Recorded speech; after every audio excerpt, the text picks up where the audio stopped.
Shoutouts din kay Judge Gina na nandito. Let's get lit. Let's get lit. Party. Kay Judge Gina. Let's get lit. Let's get lit. Shoutouts kay Judge Ginan. Party. Party. Let's get lit. Judge Gian, Let's get lit. Gina nandyan. Party. Ano na ito? Party. Let's get lit. Alam mo, lakas mo. Let's get Nagbabattle lit. pa tayo. Yung mga round ko, yung i-breakdown mo. Kaya Party. kay Judge Gina, Party. no? Let's get lit. Game! Let's get Di lit. pansin gano mahina kasi sa TikTok Party. sa sikat. Party. Pag Let's get dyan, lit. Judge Ginan. Let's get lit. Instant na react.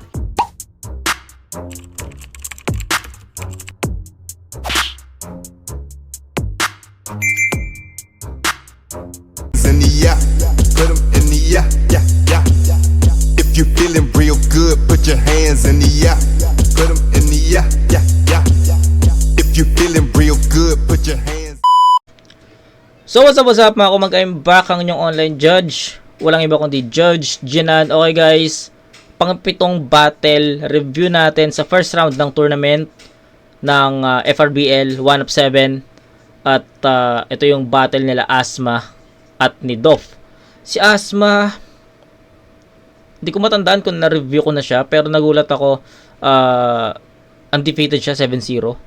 So, I don't know, di ko lang matandaan kung na-review ko na siya. Si Doff naman, sa pagkakatanda ko, na-review ko na to 1 up 2. Yung kila Dave, yun ata eh. Kung di ako nagkakamali, yun ata. Tapos, ito na yung pangalawang battle review natin ngayong araw. Na katatapos ko lang reviewin yung battle nila Dats at ni JN eh. So, sana napanood nyo yun bago nyo napuntahan tong battle na to. Ang ganda ng battle na yun, dikit. Deserve ng dalawang MC yung ganong score na 3-2 either way. Pero ayun nga, sabi ko nga sa previous review ko, on paper, sa tingin ko, ano yun? Sa tingin ko, JN yun. Pero, nung napanood na natin, nung na-review na natin, bumaliktad at si si Dats yung binoto ko. 'Di ba? So, tama naman na si Dats yung nag-advance. Pero dito, sa Asma vs. Doff, hindi ko alam kung paano ko siya bibigyan ng prediction kasi hindi ko matandaan kung na-review ko na ba si Asma. Si Doff naman, ang tagal ko nang hindi napapanood. Kaya, walkthrough natin to guys, tignan natin, check natin kung ano yung mga angulo nila sa isa't isa, kung maging effective pa, 'di ba? So, game. Asma vs. Doff. Ito na yung pang-pitong battle review natin sa buong first round ng tournament at ito naman yung pangalawang battle review natin ngayong araw. So, game. At para kay Asma, Atake 6, 1 up tournament 7. Let's go. Game. FRBL game. Yo. Ako yung birador na may hika. Kaya mahina tingin sa akin, sir. Yo, ulit natin ha. Ako yung birador na may hika. Kaya mahina tingin sa akin, sir. Tumbok lang ang puhunan, yung tisa, nagmimistulang silencer. Ibahin mo kung pumina. Blanketa ko'y mapalipat right hand din. Ngayon nakasit, nasa 1 up 7. Bago ko to sarguhin, tanggalin nyo muna itong triangle. Okay. Pag kamay ko sa lamesa na lumapat, tibok ng puso mo'y mapapahinto. Yung lamesa nyo may katok kagad. Kasi bilyaran nyo gawa sa pinto. Kung nalaman kung ikaw makakalaban, sabi ko, ayos. puta, pwede. Sarap pagulungan ng mukha ang puta, pete. Puta. 3 anggulo lang ine-enter. Paano ko mababahala dun? Dapat pala pangalan mo, Efren. Bata Cara Cruz. O, di ba? Sports game na agad. God. Sports game. Sports game. Game. Meron ako sapatos na pang-basketball. Sa mukha mo yun mag-i-spike, hindi ka na magiging stable, Brad. Masaya pa sana tayo magte-table tennis kasi gagamitin ko sa iyo baseball bat. Para po, hometown.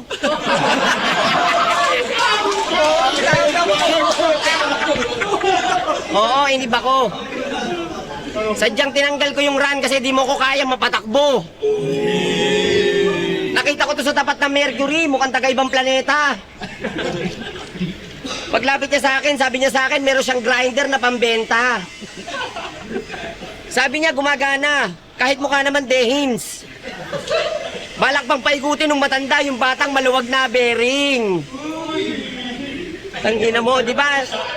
Di ba nagpapaputo ka ng 48? Yung pagkatanga na separate pa niya. 38 plus 45. 83 yun, hindi yung 48, tanga. Yo. Nagka-gun bars? Para saan? Para magkaroon ng counting bilang? Pwes ako, di ko na kailangan ng gun bars para magkaroon ng counting bilang.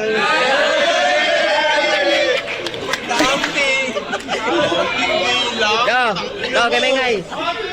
Pareho tayong nangangalsada. Ba't di tayo mangalakal? Joke lang. Total yung mga wrap mo, plastic. Yung mga drop ko, bakal. Pareho tayong nangangalsada. Pero di lang lugar namin ang dala ko. Paano mo ako lalamang sa streets kung 3 kanto lang ang alam mo?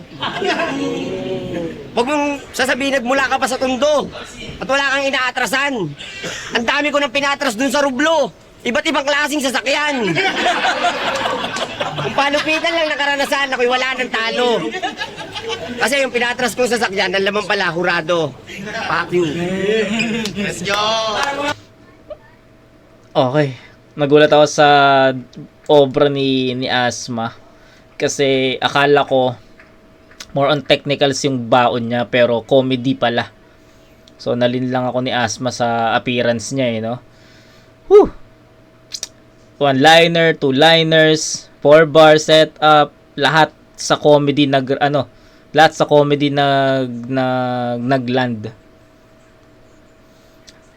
Okay, so hindi, ano muna, sabay na natin to. Si Dov, pakinggan natin. Wala akong masabi sa round 1 ni Asma kasi yun nga, akala ko technicals yung baon niya, akala ko mga mala deep prop, mala deep prop technicals, punto, mga naratibo, mga ganon. Pero nagulat ako na jokes yung dala niya. So nagulat ako kasi kahit pa paano yung mga 1-liner, 2-liners niya kumokonekta, 'di ba? Yung mga reference na ginagamit niya, okay, 'di ba? Hindi naman dead air eh. Pero syempre may may mga linya siya na hindi pa rin ganun ka okay, parang cringe, something like that. Pero yun, tournament, kailangan natin makita yung ibang elements, 'di ba? Hindi ko din disregard yung mga comedy. Isa rin ako sa mga humahanga sa mga komedyante na battle MC. Alam niyo 'yan. Pero sa tingin ko yung ganong round ni Asma, sa tingin ko kulang, no? Kulang pa 'yon. Tingnan natin yung ipapakita ni Dov game. Let's go! 1 of 7 game? Game. Isa na naman basurang tournament. Ano to? Ako lang magaling dito, tas lahat ng nasa kalahati, sintuin. Ngayon lang ako nakakita ng bracket na kasing pangit ni Good Kid. Gago. Kaya wag kang paharang-harang dyan na parang gusto kitang kabatel, inutil. Tarantado ka, nagpa-line up lang ako dito kasi kala ko sasali si Looney. Gago. Kahit kailan, di kita ingin kay Ryan kaso pinangunahan niya agad. Napilitan lang ako ang patulan ka parang pinagpusta ang chararat. Ano yan, tol? 2026 Jejemon outfit featuring Asma, free for profit, Bentolog trap beat. O sige. Sige. Respeto na lang sa mga kapatid natin na badyaw. Para sa binubuong pangarap, nilusob ang patag. Binabayo sa amin ang...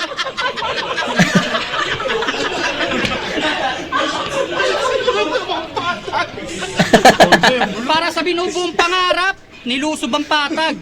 Binabanyo sa amin ang kultura na budot, salamat. Ang inang laban to. Kahit nakakabobo ang galawan, walang mapulot na aral pag pinatugtog nyo may bayad. Kayo ang salot sa syudad ng buo mong kamag-anak. Tsaka ba't nandito ka pa? Di ba buong tribo na mundok na paakyat? Hanggang Christmas lang kontrata nyo, Brad, sumusunod ka dapat. Gago ka, Dok.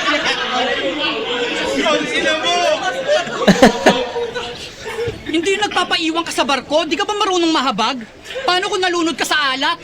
Pabigat ka talaga, yan ay matutumbok na agad. Sumasabay ka daw sa angkla pag inuhulog na sa dagat.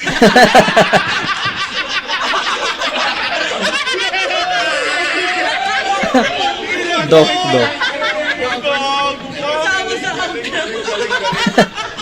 Yun pala mag-early grind. Kung di kakanta sa jeep, sasayaw.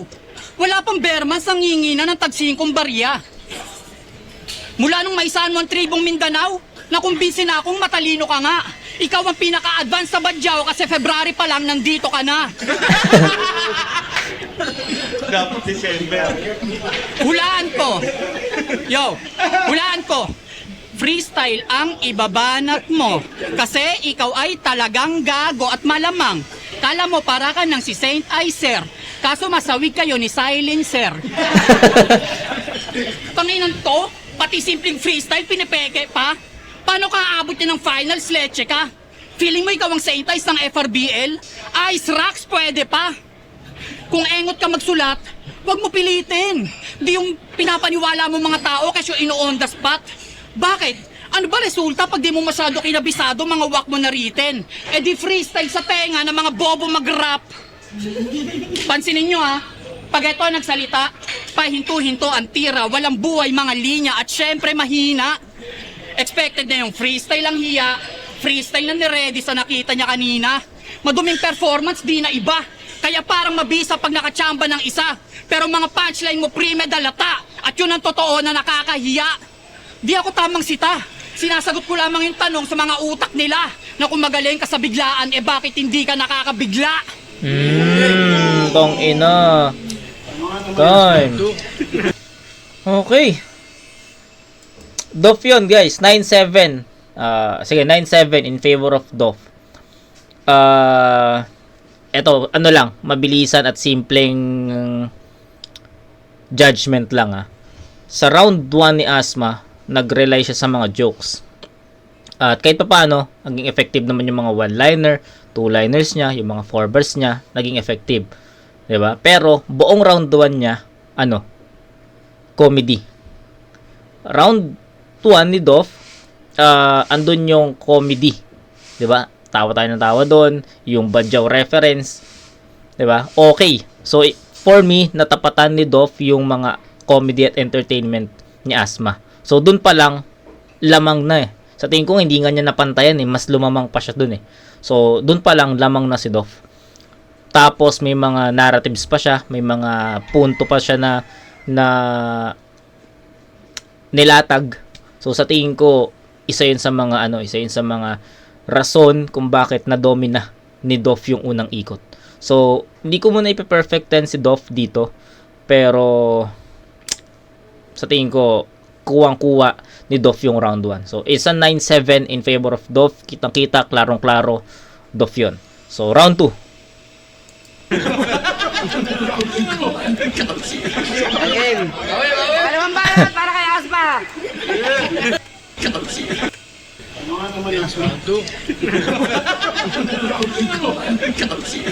Game. Dalawang balat para kay Asma. Tanginan tong nakapolo. Ako daw ay Badyaw. Tinan mo yung nakapolo, kamukha ni Piolo, Pacquiao.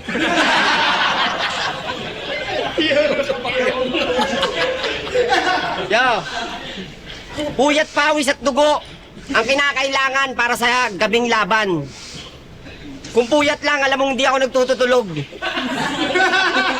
Kung pawis naman, lagi ako nasa anak pawis, nagdududurog ng kalaban. Siyempre, dugo. Gago, di ko binago yung setting. Ngayong gabi, dadanak ng dugo na parang bloodletting.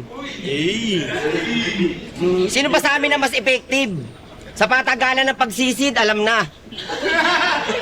Ako yung mas effective. Sa patagalan ng pagsisid siya kasi tinatalaba na. Effective, tinatalaba na. Pagal. Yo. Tinatalaba na. Ayun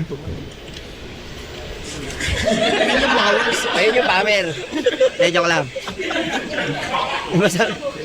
Ang inan to. Nag-shades pa na nakasombrelo. Kala mo si ECE. Eh di ba Doc pangalan mo? Sino kasi ECD? Yung record ko dito, di mo kayang wasakin. Ngayong gabi, lagay mo parang yung logo ng cup mo, tagilid ka sa akin. Hindi ako nag-choke, nakalimutan ko na yung sulat ko. Papasahin ko lang. Gago. Round 2. Eto na ba yung nananakop? Pwes, hindi ka nakakatakot.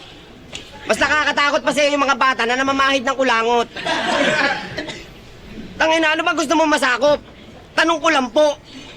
Kung alam ko na ikaw magsasakop, di sana nagdala ako ng kulambo. Ano ba yun? Wala na to. Sobrang tanda na neto. Wala na to. Kilala neto yung mga mabibisang albularyo. Alam nyo ba yung Shoktong? Model siya nun, hindi pa uso, kalendaryo. Tinan mo, ang papangit ang inispit. Tanda na kasi niyan, ganyan talaga, kakamerienda mo ng tinapay tsaka biskwit. Napanood ko yung battle nyo ni Okram. Inangas-angasan mo yung kaibigan ko. Tangina, gigil na gigil ako, so gusto ko paguntugin ko na lang kayo. Pero maiba tayo. Jowa mo pala si Brenda. Nak, savage. Mage pala apelido ni Brenda, kaya pala may brain damage. Ano, Dop? Trip mo ba minsan yung nakakabigla? Tipong naglalakad kayo ng GF mo, nakasalubong nyo yung ex mo na bakla? Sabi ni Kilua, pag umalis kayo ng bakla, pagbalik mo, paldo. Nagagalit ka pag tinanong kanila kung ano nangyari kasi yung bakla, kalbo. Kahit sino naman, hindi na nanaising ilarawan. Pag pinupuwitan siya ng bakla, kinakanta yung kanta niya, sabi, swabe ang galawan, swabe ang galawan. Kung tanginan to. Time. Tuloy na tayo kay Dof. Wala nagbasa na rin si Asma ng sulat niya sa phone. Walkthrough na natin to, guys. Round 2, matik na to, Dof. Basta malinis. Tang ina, di ba walang kwenta? Dapat nilaban nyo na lang ako sa AI. Naglalabas ng cellphone, okay na ngayon nung laban nyo pa ni Triple Pride yung text back, ba't ngayon ka palang nagre-reply? Ooh. Yo, sulat ba yun? Freestyle. Hayop, nakakalito. Mga jokes mo, mas bobo pa sa mga event na hindi tinatapat ng Sabado tsaka Linggo.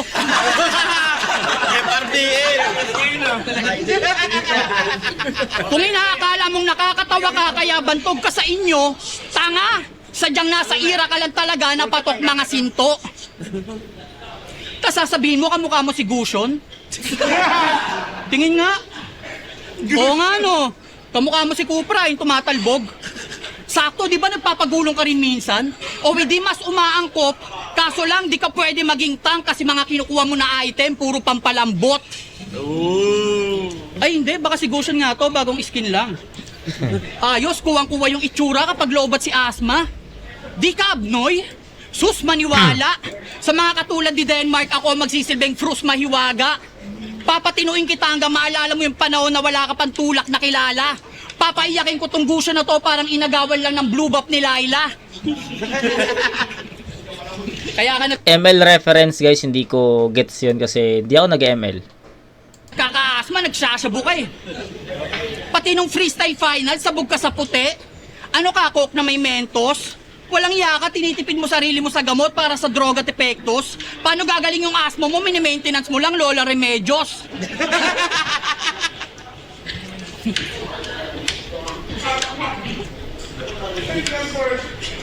Oo, pareho tayong galing sunugan. Pero kita naman sa kuti sino mas apektado. Kung mahina na baga mo noon pa, hindi mo ako mapapaso, tangina mo.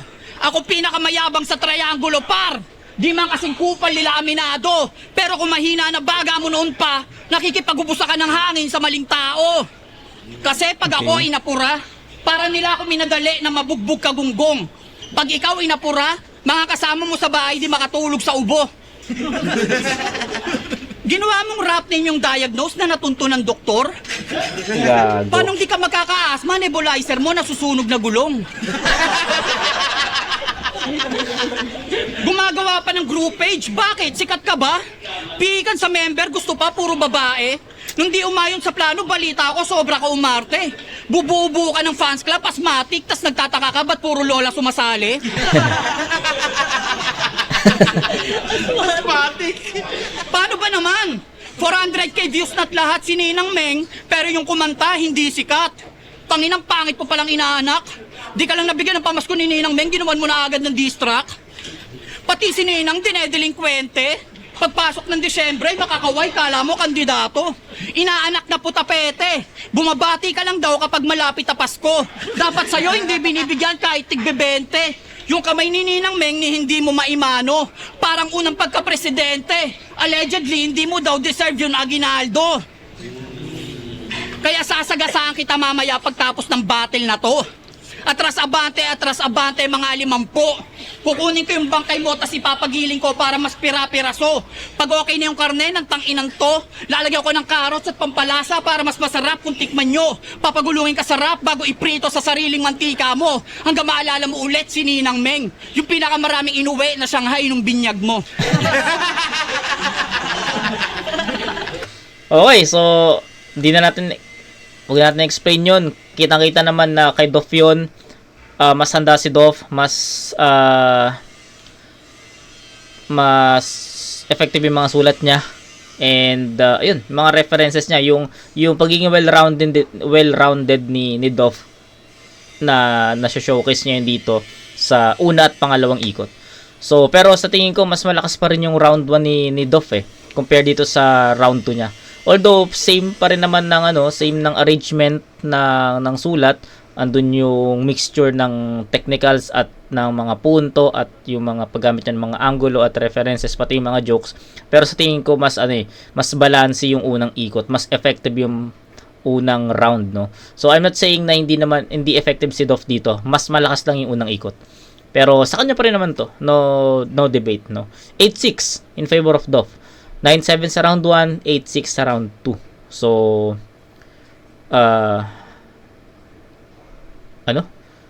17 points for Doff. Tapos kay Asma naman, meron siyang 13. Tama? So, 7 and 6, 13. 9 and 8, 17. 17 to 13. Up by 4 points. Si Doff dito. Round 3, ano na to? Kumbaga, ano ba to? Basta last round, guys. For formality na lang. For formality na lang tong round 3 game. Tangina mo. Dahil mong pinagsasabi. Dinadamay mo pa yung ninang ko. Tangina, yung grupo mo naman walang bilang wala yan sa bilang ko. Tsaka, ano bang pinagsasabi mo? Nagsusunugan ka rin? Di ko alam.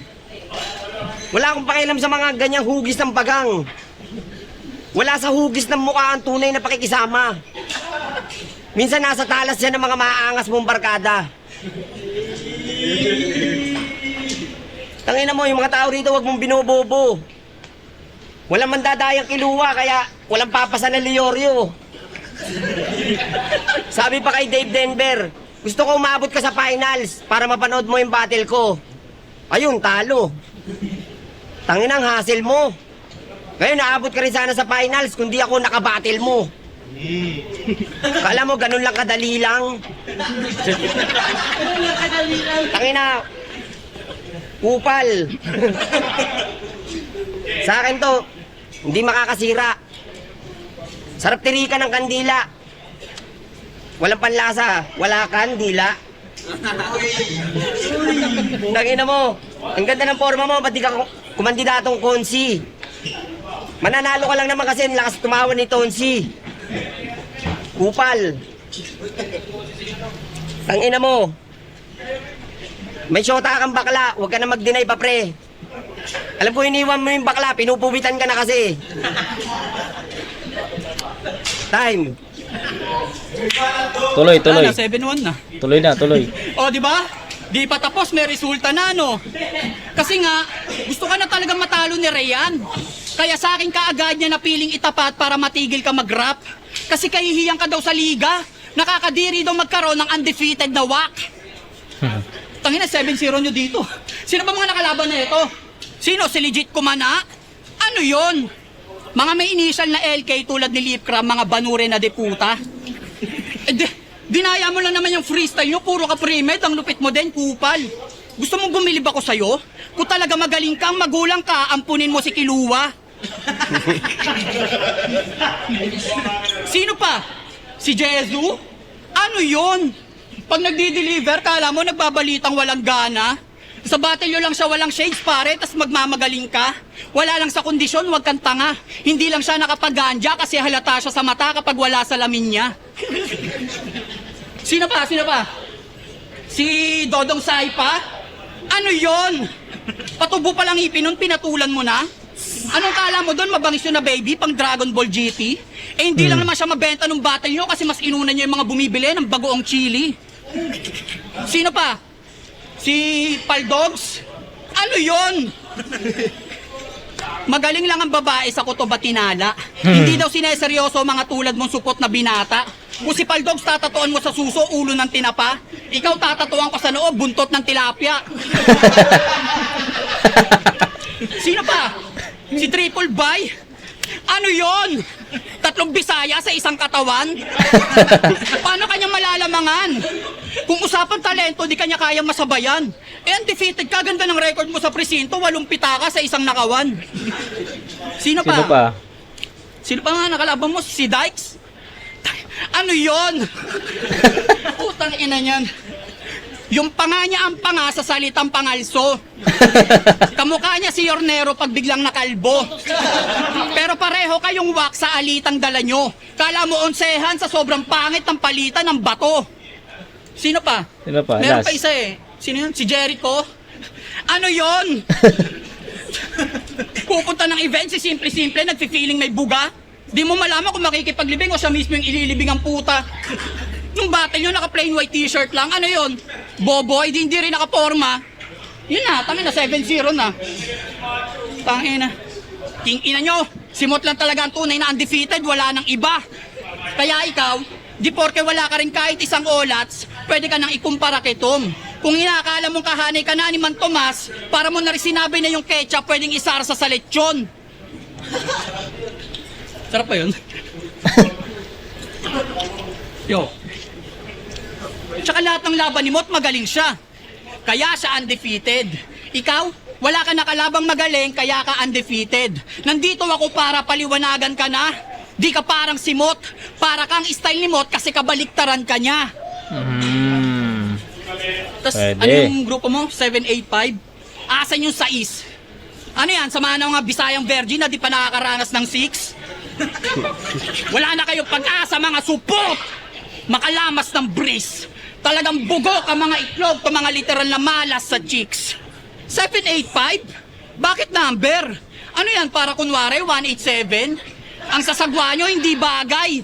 Para mga pangit na nagtataray. Tsaka paano kayo gagawa ng we don't die, we multiply? Eh yung asma mo may nanana, malapit ka nang mamatay. Speaking of malapit ka nang mamatay, ano Luni? Battle tayo bago ka mamatay. Takot ka ba sa akin? Umamin ka bro! Kung talagang magaling ka, bakit di ka nagpa-line up ng 1-up-7 nung sumali ako? Tangina mo, bading kalbo! At ikaw, wala kang kwenta, umuwi ka na sa inyo!